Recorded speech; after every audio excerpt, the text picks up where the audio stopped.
Well, hope everyone's having a good day. It's a beautiful Friday afternoon here in, I guess, western Indiana. Just drove down to Indianapolis for the afternoon to take care of a few things. Driving out to the Terre Haute area, actually Clinton, Indiana, to actually look at a new trailer for this F-150. And the subject has come up a number of times, and we've seen it asked, and people have said, how big of a gooseneck or fifth wheel trailer can you tow with an F-150? Specifically a 14th generation, meaning 2021 or newer. And so the answer is a little bit complicated. If you drive a PowerBoost, as we do, specifically a four-wheel drive crew cab, or super crew, as they all are, there's no such thing as a PowerBoost that's a super cab or regular cab. They are all crew cab, which Ford calls super crew. Four-wheel drive, because why not? 6.5 foot bed, because we always get the biggest bed that we can in any truck that we buy, because we always fill it full of stuff all the time. And a bunch of other options. XLT with the 302A, got the 12-inch screen, got the analog gauges, which we prefer actually, because they're cleaner and easier to read. And if you're Gen X and your eyes are starting to go, you need big needles that you can read easily. We've got the panoramic sunroof, got the towing mirrors, which we added the bubble mirrors onto. Just a bunch of options. It's pretty loaded. It's got leather seats from a company called Catskin. They're not the standard factory seats. You can't get leather seats from the factory in an XLT. But regardless, it's pretty optioned out, and so as a result, it's pretty heavy. I think the sunroof adds a lot of weight, as do another, the four-wheel drive and a number of other things, but certainly not stripped down like you see their regular cab Dodge Dually there, not in the least. And so as a result of all those options, this truck doesn't have a huge amount of payload. We calculated it a couple times, and it's about, give or take, just under 1,500 pounds. Again, depending on how many people are in it and how much fuel you have and all kinds of other factors, but it's give or take about 1,500 pounds. And Ford has said in the towing guide for this specific truck, again, the PowerBoost with four-wheel drive and a 6.5 foot bed, the max gooseneck or fifth wheel trailer you can pull is, I think, 9,100 pounds, and that is limited by the pin weight, otherwise known as the kingpin weight. And because, as you know, with a gooseneck, your pin weight has to be somewhere around 20%, give or take, of the total trailer weight, just for the sake of stability. And so that's the answer for this specific truck. Again, the PowerBoost, which is a crew cab and a 6.5 foot bed and four-wheel drive.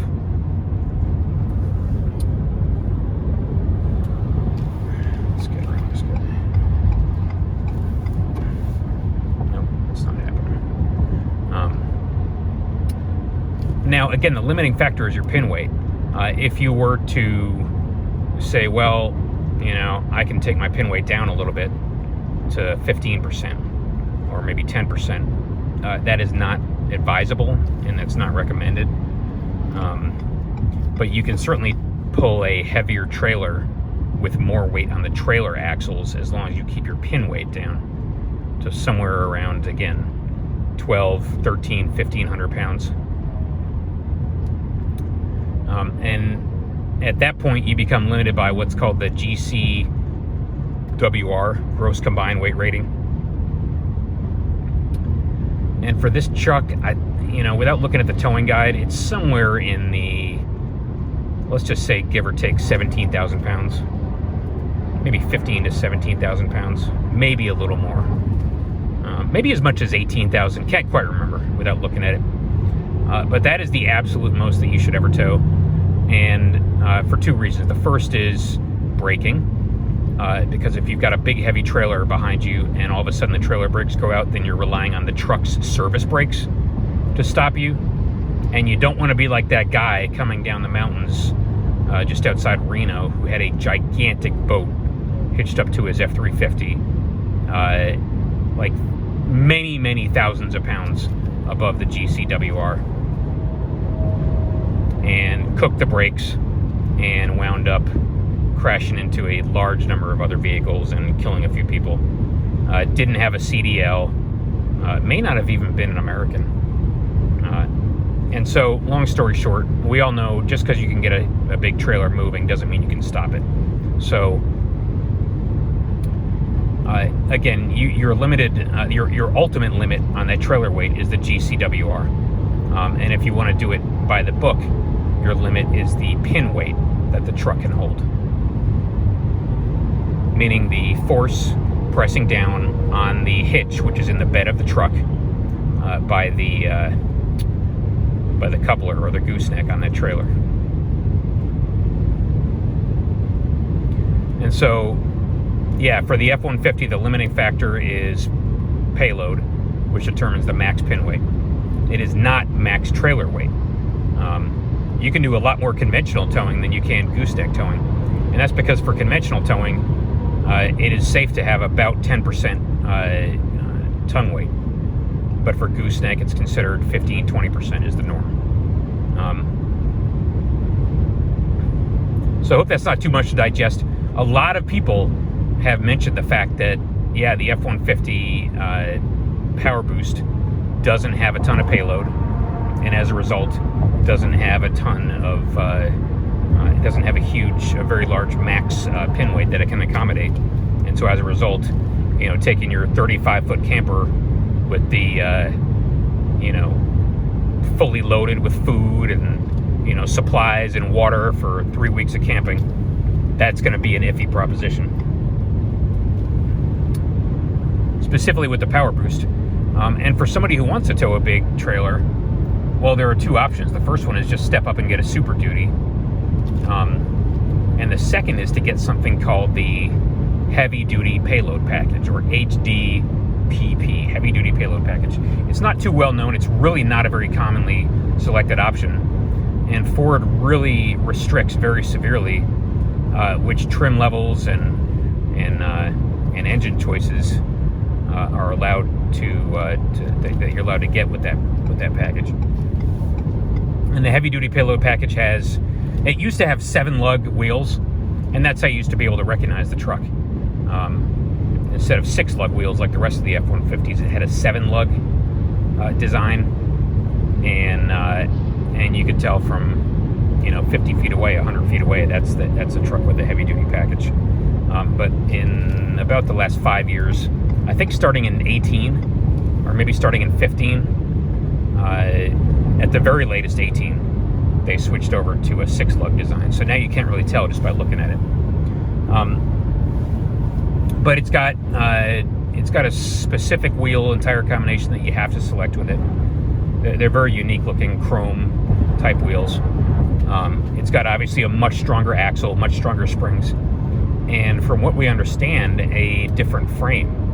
And so it's a very big deal for Ford to add those items to their inventory or catalog, such that every time you order one, they've got to actually get a completely different frame for your truck. And again, different rear axle, different springs, specific wheels and tires, more cooling, I think, and a number of different things. But what that package gives you is between 500 and 1,000 pounds of additional payload. And given that fact, yes, if you want to tow your 35-foot camper, you can't do it with the PowerBoost, but you can do it with the 3.5 EcoBoost or the 5-liter Coyote V8. With those two engines, and I think with either a Super Cab or a Crew Cab. But if you get the Super Cab, you've got to get the 8-foot bed, and if you get the Crew Cab, you've got to get the 6.5-foot bed. That's my impression. And that's because it's a specific frame length. For like the 157 or whatever the wheelbase is, there's one frame you can get with the heavy-duty payload package. So again, either the Super Cab with 8-foot bed, or the Super Crew, meaning crew cab, with the 6.5-foot bed. And those are your two body and or cab and bed combinations. And then the two engine choices are the EcoBoost 3.5 or the 5-liter V8. So you're not getting it with the PowerBoost hybrid, and you're not getting it with the 2.7. Additionally, you cannot get this package with any trim level higher than the XLT. So you're only looking at an XL or an XLT. And then there are certain option packages you can't get. Like, for instance, you can't get keyless ignition because we spent quite a bit of time speccing it out. You can't get keyless ignition. Not sure if you can get the 302A. I don't think you can get the 302A option package with your XLT. And so you got to be very, very judicious and very careful how you spec it out. But it can be done. And so that's really the answer. If you want the absolute strongest F-150 for the purpose of towing a fifth wheel or a gooseneck, you have to order the heavy-duty payload package. It's not happening with the PowerBoost. And that's really too bad, because the PowerBoost is the ideal vehicle to tow a big gooseneck or fifth wheel, because of the fact that it can run all the appliances of your trailer. You know, it can run your refrigerator, your HVAC. If you've got an electric stove, it can run that. It can run obviously all your lights and all your TVs and gadgets and, you know, your washer dryer if you've got that. And so it's not clear to me why Ford didn't make that available, knowing that a lot of big trailer pullers were going to want to hitch up their camper, their fifth wheel camper, to the PowerBoost. And so it would seem like a match made in heaven, but Ford in their wisdom decided, no, you're not going to be able to do that with your PowerBoost. If you want to tow a big camper with your PowerBoost, it's going to have to be a conventional and not a fifth wheel / gooseneck. And so, you know, it's frustrating beyond belief, because,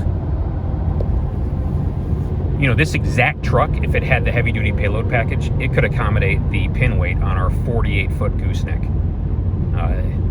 which has about a 2,300-pound pin weight. And obviously, without a bunch of freight or cars or whatever we'd care to load into it, if we just wanted to take it camping, you know, with some beds or something like that in it, that's not happening. Again, in order to tow a big fifth wheel or gooseneck camper with an F-150, you got to get the heavy-duty payload package. You got to get the 3.5 EcoBoost or the 5-liter V8.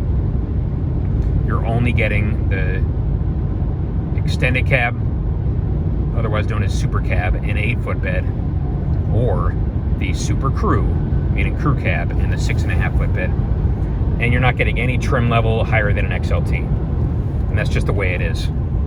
It's almost like Ford is trying to discourage you from getting it, because what they really want you to have to do is step up and get a Super Duty.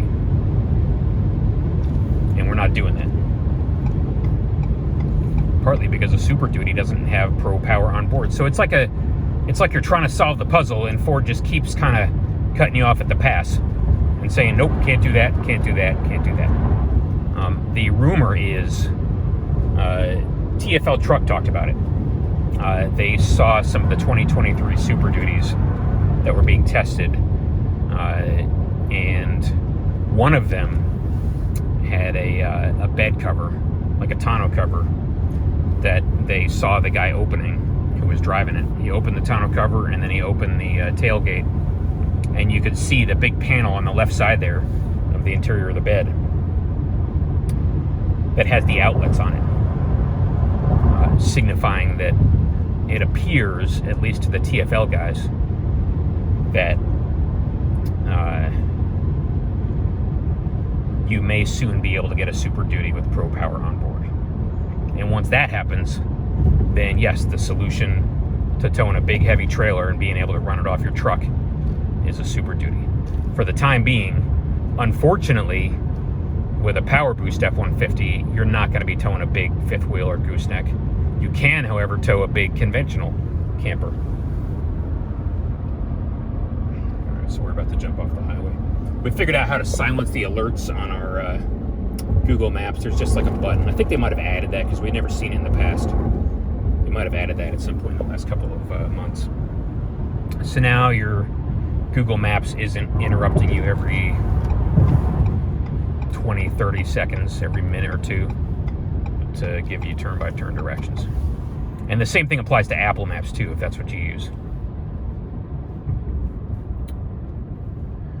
All right, that's probably enough for now. Hope everyone's had a good week, and we will talk to you later.